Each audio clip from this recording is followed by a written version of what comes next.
Hey guys, welcome to Slip Angle. We're here at beautiful Buttonwillow, California at Buttonwillow Raceway running configuration 13CW. Today we're going to be comparing two cars. We have the F80 M3, we have a 2015 Nissan GTR. We're going to look at some data, we're going to go ahead and have some in-car footage for you guys to see, and yeah, hope you guys enjoy the episode.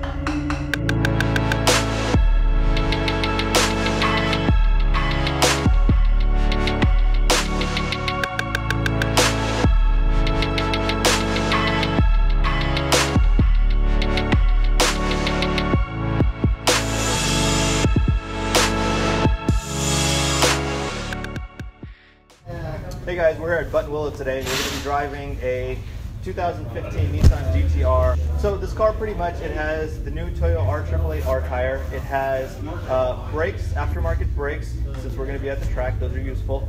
And otherwise it's pretty much stock power-wise. I'm pretty familiar with the R35 platform. I believe this car is going to handle pretty well. Last time I was here, we were able to run a pretty quick time for a stock GTR. Comparing it to the F80 M3, I feel like the R35 would be faster. I would say maybe about 3 or 4 seconds, but we'll see.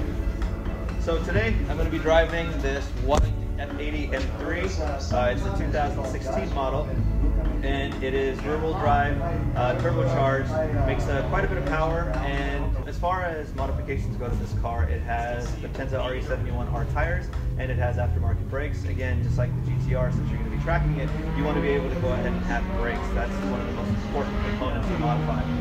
Other than that, this vehicle is pretty much stock, and it does have a DCT transmission. So on Buttonwillow, this car, I expect it to be pretty well balanced right off the bat. But you know, I haven't driven one of these here yet. It's going to be my first time. It should go under 2 minutes, but you know, we'll see when we get out there. It's a little chilly, and since it's a rear-wheel drive car, I have to be a little bit more cautious with my throttle input. So let's see what the data says, you know, once we do the comparison. Looks like our tires are coming up to temp. The car seems to be doing well. I'm going to go ahead and try to get some decent times out of her now, as long as traffic permits.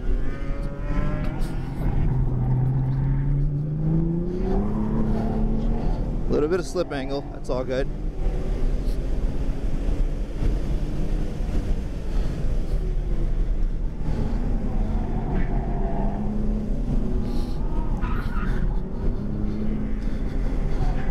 Hit that apex, on throttle.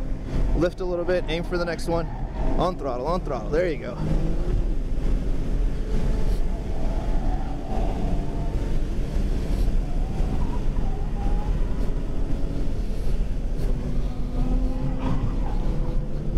.74 miles per hour minimum through there. I really have to wrangle this car.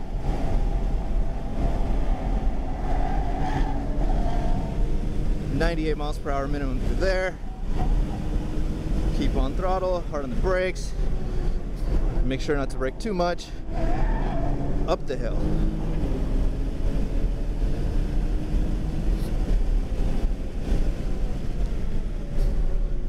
Hard on the brakes. This thing is doing surprisingly well for that new R888 street tire. We seem to be in a group of people that are running slicks, like that M3. Look at that speed through there.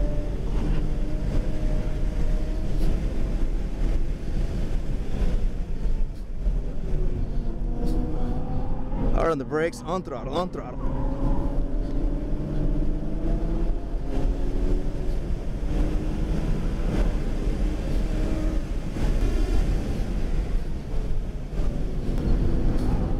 We'll go ahead and try to set a hot time.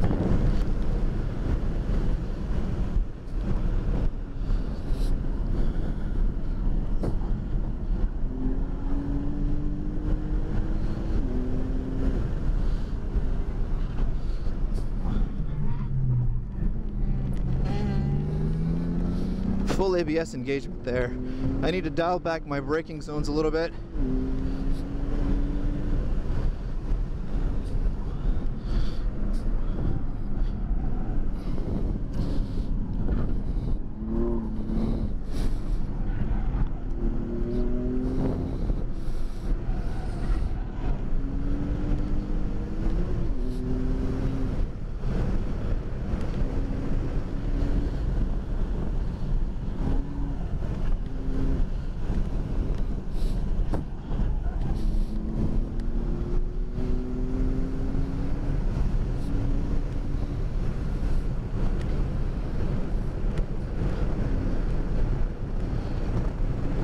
speed through there.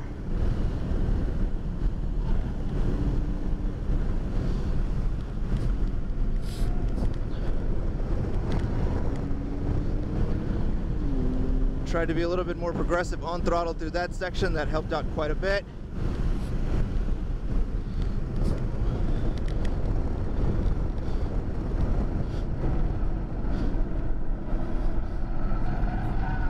On throttle, on throttle.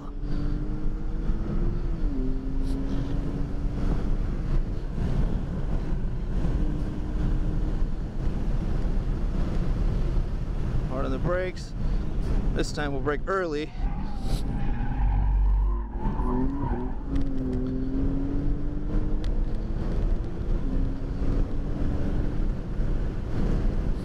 $159.7.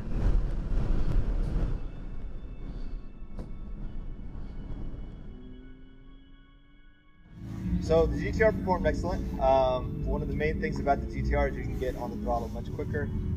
It rolled a little bit more than the M3. The car itself set a faster time. It did a 156, whereas the M3 ended up doing a 159. Now a 3-second delta, that's actually pretty good between the two cars, considering you have all-wheel drive and you have rear-wheel drive. So I think overall both cars performed well, and the GTR in this case, like I said, had a little bit more body roll. It was pushing a lot. I had to fight the car quite a bit.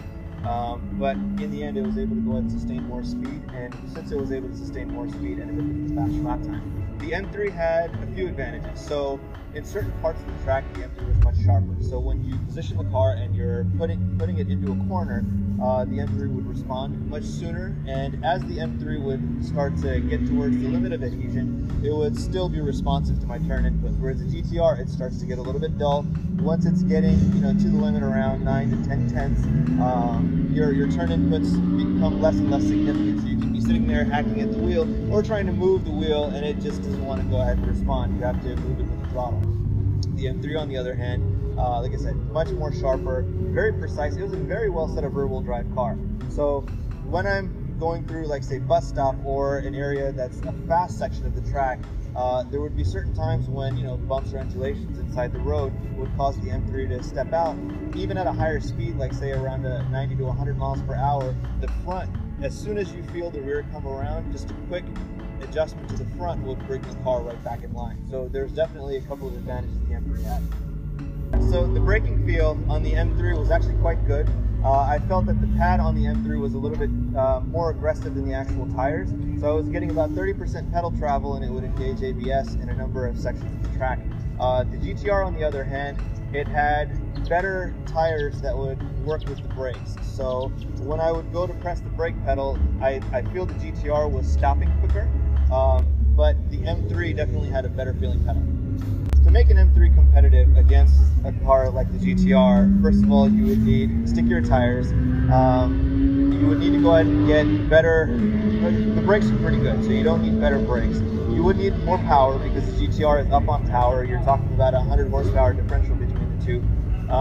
And you would need some sort of aero, I would say, on this car, especially at Buttonwillow, because Buttonwillow is a place where you actually reduce time quite a bit based on the aero of the vehicle. So a nice little wing at the back, maybe a front splitter, dropping the car a little bit, and a little bit of camber adjustment might actually help quite a bit on the M3. If we can get that rear end to grip a little bit more, we'd be able to go ahead and carry more speed through the longer sections, like say Riverside or going into the bus stop. So there's a couple of mods that we can do here that would end up netting the M3 the amount of time that you would get in the M4.